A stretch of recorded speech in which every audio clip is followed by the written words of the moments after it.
में हमारी ये मेरिट लिस्ट क्लियर नहीं दिख रही थी, तो इस वीडियो में हम जो है क्लियरली एक एक करके सभी की रैंक देखेंगे। ठीक है, ये क्या है, स्टेट रैंक। स्टेट रैंक पे हम देखें कॉमन रैंक होती है और एक होती है हमारी स्टेट रैंक।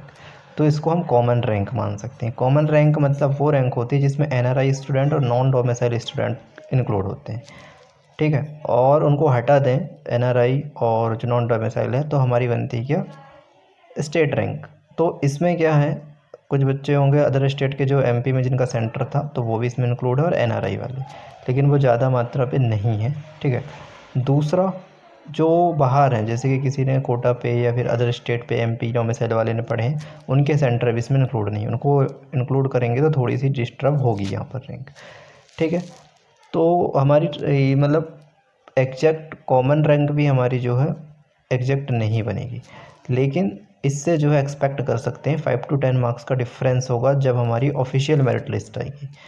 ठीक है, तो इसमें देखते हैं हम कि आप कैसे पता लगाओगे। इसमें देखो, ये एनटीए ने जो दिया था, है ना, सभी के सेंटर वाइज मार्क्स, तो उसको ही जो है इसको एक्सेल पे बना के बनाया गया। जैसे कि इसमें देखोगे स्टेट रैंक मतलब कि ये इसमें हमने क्रम से जमा लिए हैं। ठीक है, और इसमें सीरियल नंबर से कोई लेना देना नहीं है। मार्क्स आपको याद रखना है और सेंटर नेम। जैसे कि आपको कैसे पता करना है, अगर आपके 715 नंबर आए हैं, तो इसमें देखो 715 वाले 8 कैंडिडेट हैं तो उसमें से देखो कि आपका सेंटर कौन सा था। केंद्रीय विद्यालय था, अग्रवाल पब्लिक स्कूल था, चमेली, अन्नी, एनी, श्री बाल और हितकर्णी, ऐसे करके। तो आप सेंटर देखोगे तो आपको लगेगा कि यार इस सेंटर पे तो मैं था और मेरे 700 नंबर आया, तो आप लगा दोगे कि ये मेरा ही है। ठीक है, और आप ऐसे में स्टेट रैंक निकाल सकते हो। अब ये एक मेजर डिफेक्ट है कि इसमें एनटीए ने रैंक नहीं दिखाया है।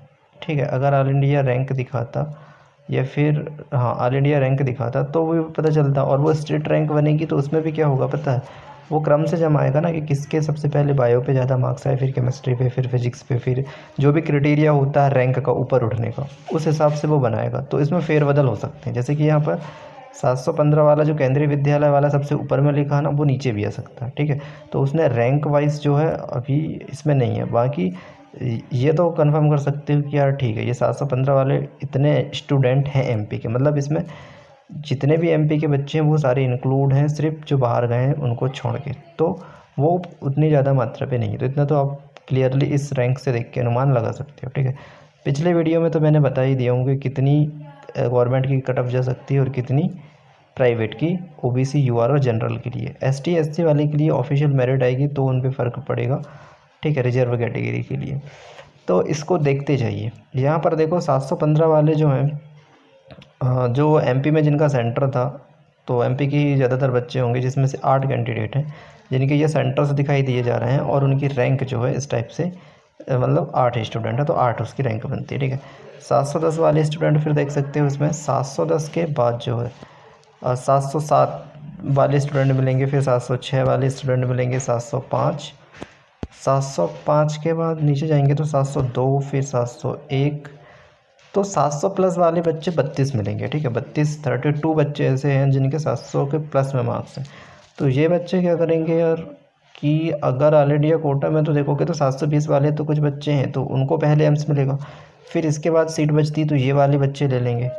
ठीक है, अगर इनको मिल जाती है तो हमारी सीट खाली 32 सीट तो खाली हो जाएंगी, अगर 700 से ऊपर वाले एम्स वगैरह ले लेते हैं, अच्छे कॉलेजेस ले लेते हैं तो ऑल इंडिया के थ्रू। ठीक है, लेकिन 32 सीट से क्या ही फ़र्क पड़ेगा। ठीक है, अभी कॉलेज ऐड होना वो भी बाकी है। तो चलो देखते हैं अब कि 700 से नीचे कौन है। तो ये देखो 700 वाले बच्चे जो हैं 1 2 3 4 5 6 7 8, काफ़ी बच्चे जिनके 700 मार्क्स आए हैं, जो कि 46 तक लाई करते हैं। ठीक है, फिर 697 वाले हैं, फिर 696 वाले हैं, फिर 695 वाले हैं। ठीक है, 695 तक हो गया, सेंटर के नाम सबको दिखाई दे रहे हैं। फिर इसके बाद चलते हैं हम 66 से। 66 से जो है यहाँ पर ये दिखाए जा रहे हैं। ठीक है, मार्क्स जैसे कि 695, 692, फिर 90 हो गया, फिर 88, 87, 86, 686 के बाद हमारा 685। ठीक है, तो 31 तक जो है रैंक तक तो यही। अब आपको लगेगा कि कैसे कॉलेजेस निकालेंगे। कॉलेजेस निकालने के लिए सीट देखो वहाँ की, और तो यार अगर मान लो कि बात किसी कॉलेज की सीट 150 है, ठीक है, तो 150 सीट में तो यहाँ देखो 685 स्टूडेंट को ही अलॉट हो जा रहा है। ठीक है, यहाँ तक के मार्क्स वाले। लेकिन ये ऑफिशियली मेरिट तो है नहीं, जिसमें नॉन डोमिसाइल वाले बच्चे ना हो, इसलिए एग्जैक्ट 682 पे जो है क्लोज नहीं होगी। ठीक है, और भी आगे पीछे हो सकती है।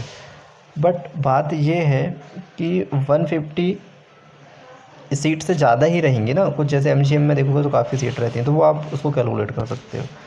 ठीक है, 682 के बाद हम देखेंगे 681 वाले बच्चे यहाँ पर दिखाई दे रहे हैं, तो आप आराम से आप आइडेंटिफाई कर सकते हो कि आपको सेंटर कौन सा मिला था और आपका स्कोर क्या आ रहा है।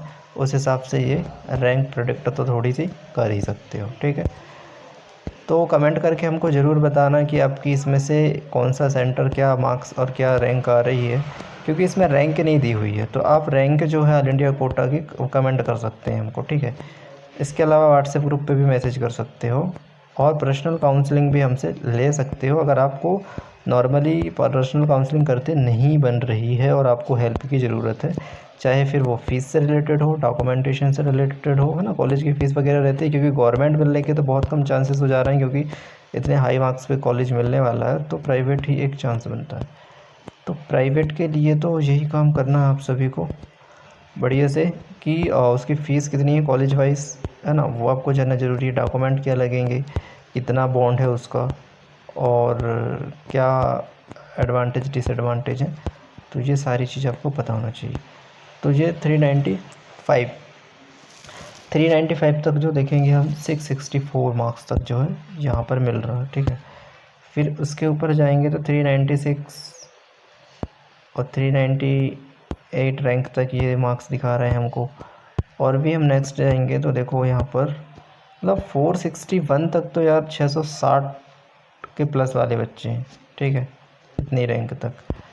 फिर इसके बाद और आगे जाएंगे तो क्या आएगा 462, है ना, तो यहाँ पर देखो 658, 657, 656 जो है तक हम पहुँच गए हैं। फिर इसके बाद आगे अगर हम बढ़ेंगे तो आएगा कितना 656 में भी 528 जो है इसमें बच्चे जो आ चुके हैं। इसके बाद जो 654 के बाद 653, 652 तक पहुंच चुके हैं। इसके बाद जो है 652 है, 651। ठीक है, तो देख रहे हो यहाँ पर सारे के सारे लोग की कितनी हाई रैंक, मतलब कितने ज़्यादा मार्क्स हैं। 660 बच्चे जो है भाई 649 मार्क्स पे खड़े पड़े हैं, बताओ। और सीट आप देखोगे गवर्नमेंट की तो बहुत ही कम है। मतलब यार प्राइवेट आप ले लो अगर आपको मेधावी या पोस्ट मैट्रिक मिल रही है तो, और अगर आपको नहीं मिल पा रही है तो चाहे प्राइवेट जैसा भी करना कर लो, क्या पता नेक्स्ट ईयर ये भी मिले या ना मिले। क्योंकि पिछले बार आपके जो मार्क्स में प्राइवेट मिल रहा था वो तो क्या पता शायद ही इस बार मिलता हो, या फिर आप जो गवर्नमेंट की उम्मीद में अपने 100-150 नंबर ज़्यादा लाए हो, तो वो भी मुझे नहीं लगता कि इस बार आपको मिल रहा हो। ठीक है, तो यार ड्रॉप लेने से अच्छा है कि एक गाइडेंस लो और उससे गाइडेंस लेके ही अपने कदम उठाओ। हर एक काउंसलिंग इम्पोर्टेंट है, गवर्नमेंट लेना है या प्राइवेट लेना है। ठीक है, तो वो जो है सारी सूझबूझ से करो। अगर आपको समझ में नहीं आ रहा तो हमसे काउंसलिंग लो, और हम काउंसलिंग में आपको पूरा गाइडेंस करेंगे, मेंटरशिप देंगे, ड्रॉप लेना नहीं लेना, हर चीज़ को आपको एक एक्यूरेट फैक्ट के साथ बताएंगे, जैसे आपको लगेगा कि यार ठीक है।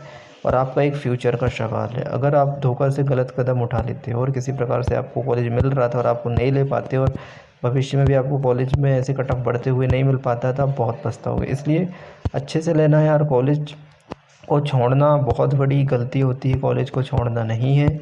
अगर कॉलेज छोड़ोगे तो दूसरा बहुत अच्छी तरीके से उसको यूटिलाइज कर लेगा। फ़ीस के कारण डरना नहीं है, क्योंकि फ़ीस तो जैसे तैसे हो जाती है, लेकिन इससे फ्यूचर बन जाता है। लेकिन अगर आप जैसे ही फ़ीस के चक्कर पे रह जाओगे और कॉलेज नहीं लोगे तो ये बहुत बड़ी गलती है, इतना कंपटीशन को देखते हुए। क्योंकि पेपर का लेवल सिंपल या कठिन तो होते ही रहता है, होते ही रहा है अभी तक, लेकिन उससे इतनी कट ऑफ का फ़र्क अभी तक हमने नहीं देखे। ठीक है, और स्कैम का तो ठीक ही है, पेपर का लेवल भी उतना ज़्यादा डिफ़र नहीं है, क्योंकि पेपर तो ठीक ही आया था और अच्छा वो टफ़ से टफ़ ही बनाने की कोशिश करते हैं। लेकिन यहाँ पर डिपेंड करता है यार कंपटीशन की। ठीक है, तो हर साल बहुत ज़्यादा कंपटीशन बढ़ रहा है। अगर आपको प्राइवेट भी नहीं मिल रहा है तो फिर यार और भी बाकी कोर्सेज़ हैं उनको ज्वाइन करो। अगर आपको लगता है कि आप नेक्स्ट ईयर ज़्यादा स्कोर नहीं ला पाओगे या फिर ऐसे ही मार्क्स बढ़ते रहेंगे तो वो तो बढ़ेगा ही, बाकी आपको सूझबूझ के साथ करना। तो अभी आप सभी लोग जो अच्छे से इस वीडियो को देख रहे होंगे और आपको अपनी रैंक का आइडिया लग गया होगा तो अभी से तैयारी में जुड़ जाओ। अगर आपको लग रहा है कि यार हमको गवर्नमेंट नहीं मिलेगा तो प्राइवेट की तैयारी में जुड़ जाओ। घर वालों से डिस्कशन करो और देखो कि आपको क्या डिसाइड करना है, क्योंकि काउंसलिंग बहुत जल्दी स्टार्ट हो जाएगी। Counselling 3rd week of July में अभी स्टार्ट होने वाली है। तो उसका शेड्यूल आया, रजिस्ट्रेशन चालू हुए, चॉइस फिलिंग हुई, अलॉटमेंट आया और वैसे ही आपको टाइम नहीं मिलेगा। और ऐसे कई सारे बच्चे हैं और जो ना बिना गाइडेंस के ना कॉलेज को खो देते हैं और नेक्स्ट ईयर के चक्कर में नेक्स्ट ईयर में भी उनको नहीं मिलता है। तो ऐसे काफ़ी सारे बच्चे हैं। तो यार गवर्नमेंट के चक्कर में ना ही रहो, ना मिल रहा है तो फिर प्राइवेट ही ले लो। बस आपका ड्रीम है एमबीबीएस करना तो एमबीबीएस करो, ठीक है। कुछ बच्चों को तो एमबीबीएस भी नहीं मिलता तो क्या ही करते होंगे, वो बीएमएस में अपना भाई मैनेज करते होंगे। तो सोच सकते हो, आपको अगर प्राइवेट भी मिल रहा ना तो बहुत लक्की हो आप। लेकिन उसके बीच में फ़ीस के कारण मत करो यार, क्योंकि किसी भी घर के अगर कोई गवर्नमेंट टीचर भी है ना तो उनकी फ़ीस भी मतलब उनकी भी एनुअल इनकम देखोगे तो 6 लाख से ऊपर है, क्योंकि टीचर की पेमेंट भी बहुत बढ़ गई है। तो इस क्राइटेरिया से आप बाहर हो जाते हो। यूआर ओबीसी वालों के लिए तो भाई ठीक है 6 लाख ही है, बाकी एसटी एससी के लिए 8 लाख है इनकम लिमिट। तो देखो जैसे भी है, बाकी हमसे कॉल पे भी बात कर सकते हो अगर आपको समझ में नहीं आ रहा है, या आपके पेरेंट्स से भी बात करा सकते हो, या उनसे को भी हमसे अगर बात करनी है, ठीक है। मुझे लगता है कि यार किसी को गाइडेंस करके किसी का फ्यूचर बनाना वो हमारे लिए ज़्यादा ज़रूरी है। हम जैसे भी आपके लिए टाइम निकाल रहे हैं तो आप उसके अनुसार जो करो, ठीक है। और काउंसलर के यार बाकी के चक्कर में मत पड़ो। कुछ बच्चे क्या होते हैं, कुछ काउंसलर नहीं मिलेगा कॉलेज करके ऐसे बता देते हैं, और कुछ लोगों को क्या हो जाता है कि कॉलेज ही नहीं मिलता, वो पार्टिसिपेट ही नहीं करते। तो एक अच्छा काउंसलर अगर चुनोगे तो चुनना, नहीं तो खुद से ही काउंसलिंग करो। अगर आपको समझ में आ रही है तो उसमें ध्यान दो बढ़िया से। तो यहाँ तक अभी हमने देख लिए 585 मार्क्स तक देख लिए कि इतने ज़्यादा मार्क्स आ रहे हैं। तो गवर्नमेंट प्राइवेट का तो मैंने बता ही दिया था, ठीक है। तो ये पूरा का पूरा हमारा ओवरऑल था। तो आई होप कि आपको तो यहाँ तक तो इसको निकालने पे काफ़ी हेल्प हुई होगी, ठीक है। कि जो आपके 580 या 570 हैं, जिसके भी इतने मार्क्स आए होंगे तो वो तो इसका स्क्रीनशॉट लेके या फिर इस वीडियो को देख के उनको समझ में आ ही गया होगा कि उनकी रैंक क्या ही आ रही है, ठीक है। तो ये था ओवरऑल हमारा। हम इसमें देख लेते हैं 550 तक, क्योंकि प्राइवेट कॉलेज जो है कई सारे बच्चों को मिल जाएगा। 510 या 520 के ऊपर ही उसके चांसेस लग रहे हैं। तो उस तक में हम रैंक देखने की कोशिश करेंगे कि कितनी जा रही है उसमें रैंक, ठीक है। क्योंकि जैसे कि 865 सीट हैं गवर्नमेंट प्राइवेट में, वो गवर्नमेंट में ओबीसी और यूआर के लिए, लेकिन उनको 1200 तक कॉलेज मिल जाता है। ऐसे ही प्राइवेट में भी जितनी सीट हैं उससे ज़्यादा ही जो है बच्चों को मिल जाता है, लेकिन वो ऑल इंडिया कोटा से क्या है सीट लेते थे इसलिए मिल जाता था। लेकिन इस बार ऑल इंडिया सीट कोटा पे बच्चे कम जाएंगे ना, तो दिक्कत